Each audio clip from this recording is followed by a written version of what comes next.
Comment ça va YouTube? Aujourd'hui on fait la vidéo achat manga du mois de février et vous allez voir il est un peu spécifique et j'ai des choses à vous montrer. En gros je me retrouve avec deux achats différents sur deux choses différentes et le deuxième achat il est vraiment au bord de février-mars donc je vais le mettre dans cette vidéo. Vous allez avoir la partie numéro 1 avec les achats qu'il y avait dans Y'a quoi dans le sac, la vidéo que j'ai fait sur le mois de février où je vais juste vous remontrer ce que j'ai eu dans Y'a quoi dans le sac. Pour ceux qui n'ont pas vu la vidéo ça sera full découverte, pour ceux qui l'ont déjà vu c'est une redécouverte.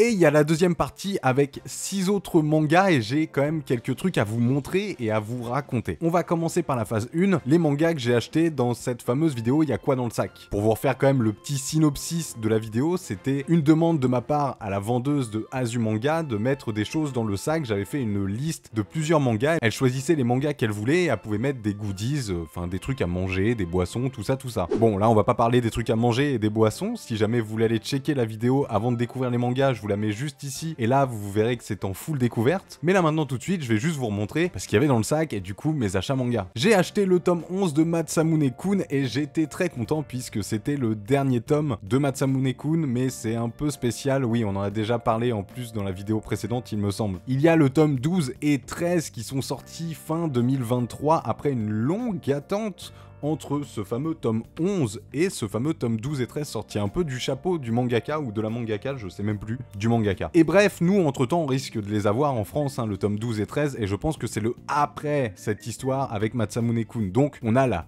finalité, même si, bon, je vais pas rentrer dans les détails, mais le tome 10 finalisait assez bien le manga à lui-même. Mais bon, ça, ce sera dans une autre vidéo, puisqu'on en parlera dans ma vidéo top 10 des mangas que j'ai lus sur le mois de février. Donc ici, on va pas rentrer dans les détails. J'ai acheté le tome 12 de Love Dilemma, et quel plaisir, j'ai pas mal enchaîné, vous verrez sur les lectures au mois de février de Love Dilemma, j'ai rattrapé un petit peu mon retard. Et tant qu'à faire, je suis parti sur le tome 13 aussi. Bah oui. Là, j'ai acheté un vrai banger. 100 Bucket List of the Dead, zoom 100 pour les intimes si vous regardez l'animé sur Crunchyroll. On rentre pas dans les détails, hein, mais le tome 12 quand même, c'était quelque chose, parce que oui, je l'ai déjà lu et on va en parler, parce que franchement, je pense que dans le top 10, il va être bien placé, voire très très bien placé, mais stop, j'en dis trop déjà. Si vous n'avez toujours pas lu ou regardé 100 Bucket List of the Dead, allez-y les gars, c'est une dinguerie. Et là, je vais vous montrer un manga, donc deux mangas, mais vous allez voir, qui ne faisait pas partie de ma liste. La vendeuse les a mis à l'intérieur du sac en me demandant bien sûr si c'était possible. J'ai dit oui, soyons fous, full découverte. Et donc j'ai eu le tome 1 et 2 de Winebreaker que je n'ai pas lu, donc je pourrais pas vous donner énormément d'informations. Je ne connaissais pas du tout, je ne connais toujours pas. Finalement, bah oui. Donc bon, ici on va vraiment pas pouvoir rentrer dans les détails, hein. On va pas se mentir, j'ai rien fait, j'ai rien vu, j'ai rien lu, j'ai juste découvert ça dans le sac. Ça. On l'a fait le tome 5. Waouh, waouh. C'était tellement bien, mais bref. J'ai acheté le tome 5 de On l'a fait, je suis à jour presque, puisque le tome 6 est sorti au mois de février et je l'ai un peu loupé, j'avoue. Autant pour une fois j'ai rushé les lectures mais pas forcément les achats, et ça, allez-y, vous pouvez m'applaudir parce que ça arrive pas souvent. Pour finir la première partie de cet achat manga, j'ai acheté le tome 4 et 5 de Oshinoko. Autant vous dire que c'est pareil au niveau de la lecture, je suis à la bourre mais en même temps là j'ai plus le temps, on va pas se mentir, les tomes sont en train de sortir. J'achète au fur et à mesure, déjà je partais de 0 hein les gars, on arrive au 5e tome, je n'ai lu que le tome 1, à voir si entre le moment où je vous tourne cette vidéo et au moment où je vais tourner la vidéo où je fais le top 10 des lectures du mois de février, j'aurais peut-être eu l'occasion de lire peut-être 1 ou 2 tomes, voire pas du tout, mais ça on verra. Et c'est la fin de la première partie de cet achat manga, on va pouvoir passer à cette fameuse deuxième partie. Je vous refais le topo. Je reçois un message en DM sur Instagram d'un abonné / créateur de contenu, hein, je vous laisserai ce qu'il fait en description, c'est Panda Otaku. Et il m'envoie un message puisqu'il est de Tours aussi et il me dit qu'il y a eu du changement dans le Easy Cash de Tournord. Et j'avoue, je me dis, tiens, j'ai pas envie de me faire spoil, et du coup, je prendrais bien ma caméra et j'irais bien vlogger là-bas, pour vous montrer le changement. Ne sachant pas si le changement est vraiment intéressant à vlogger ou pas. Mais bon, bref, je me dis que ça peut être intéressant. Il s'avère que je suis passé devant ce Easy Cash sans équipement bien sûr, seulement avec mon smartphone. Et je me dis bon, j'ai quand même envie d'aller voir ce que ça donne. Alors il est vrai que je risque de me spoiler, mais c'est aussi une manière de savoir si vraiment ça vaut le coup que je vous emmène avec moi ou pas. Ça valait le coup. Mais du coup je l'ai pas fait. Bah ouais, je suis mauvais. Et ça valait d'autant plus le coup puisqu'à ce moment-là et jusqu'au 9 mars, alors au moment où cette vidéo va sortir, je ne sais pas si ça sera terminé, donc les Tourangeaux, courez si vous avez l'occasion. Alors ça arrive très souvent hein, dans les Easy Cash, mais on avait 2 mangas achetés et le 3e offert. Et d'ailleurs, je voulais quand même vous montrer ce que ça a donné quand j'y suis allé. Je vous montre la vidéo. Bon, désolé, c'est pas le vlog de l'année, hein, c'est vraiment une vidéo que j'ai pris entre guillemets un peu à l'arrache, mais vous allez voir, il y a vraiment plein de trucs. Là, on est sur le côté gauche, donc on était sur le côté shonen. Donc là, vous voyez, hein, il y a du Shaman King, par exemple. Il y a même du MHA, avec du Vigilante, tant qu'à faire, du Mashal sur la droite.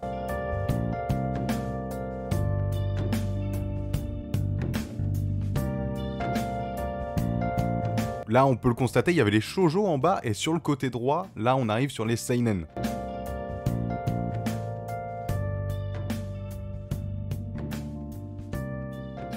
Là, je vous remonte vite fait les shoujo, et j'avoue, je focus un peu les Tales of Symphonia, parce que c'est un peu le manga de mon enfance, et je sais qu'il y a des mangas qui valent le coup. Là, il est à 17,99 €, j'ai essayé de douiller. J'étais un peu en mode, bon, s'il était genre à 4 balles, 100% je le prenais. Là, on se retrouve avec un bac complet de SNK, Naruto, Fairy Tail. Et en vrai, on va pas se mentir, et bah, le rayon était ultra blindé. Vraiment, il y avait pas mal de trucs. Or, vous allez voir, ce qui est chiant, c'est que là, forcément, j'avais envie de sauter sur l'occasion, tu vois. De acheter le 3e offert, en plus, c'est des mangas d'occasion. Je vais payer moins cher, moins cher, moins cher, moins cher, moins cher. Problème, c'est qu'à un moment, il faut se poser aussi les bonnes questions de savoir si j'achète ça, est-ce que je vais être rentable, est-ce que je vais vraiment continuer cette série, est-ce que je commence une nouvelle série d'occasion. Super compliqué. On dirait pas comme ça, mais c'était compliqué, les gars. Et finalement, bah, je me retrouve avec que ça, que 6 mangas. Si on fait les calculs, vous avez capté, j'en ai pris 6 pour en avoir 2 offerts. Et je me suis vraiment battu parce qu'il y avait, par exemple, le début de MHA que j'ai pas du tout, et j'ai hésité à les prendre. Alors déjà, pour être tout à fait franc, il y en avait un, je crois, qui était pas en très très bon état. Je crois qu'au niveau du prix, il y avait peut-être 1 € en moins. Bon, pas ultra intéressant. Le truc, c'est que souvent, sur Vinted, il y a des offres et il peut y avoir des intégrales. Alors, des intégrales ou une grosse partie. Et me retrouver seulement avec les 3 premiers tomes, bah, en termes d'achat sur Vinted, c'est pas fou après. Quand je dis ça, c'est qu'on peut avoir des achats, je sais pas, je vous dis une bêtise, du tome 1 au tome 10. Et souvent, ça va commencer du tome 1 parce que quelqu'un de normal commence ses lectures avec le tome 1. Vous avez capté ce que je suis en train de dire? Donc, ça a été tout ça, en fait, qui est rentré en jeu sur cet achat manga. Bref, je vous montre. J'ai acheté d'occasion le tome 15 de Love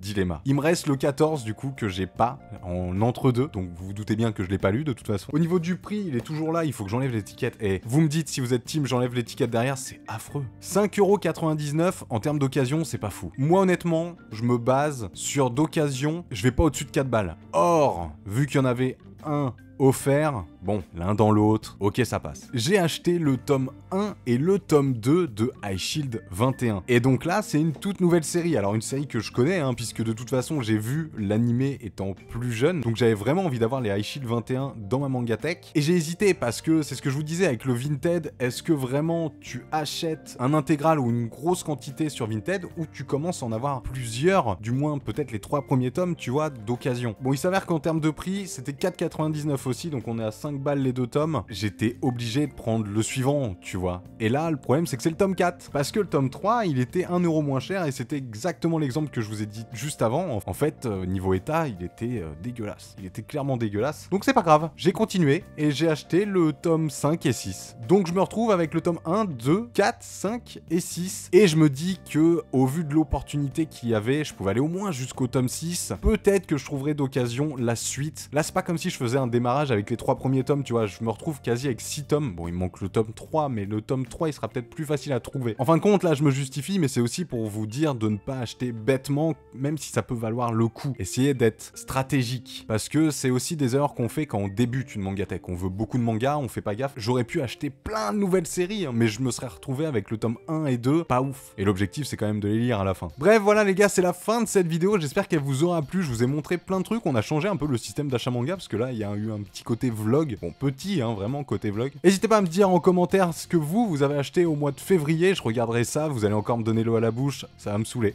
Le mec ultra positif sur vos commentaires, non vraiment, vous pouvez le faire. Nous on se retrouve dans une prochaine vidéo les gars, c'était Gaki-san comme d'hab, hein. Salut les gars.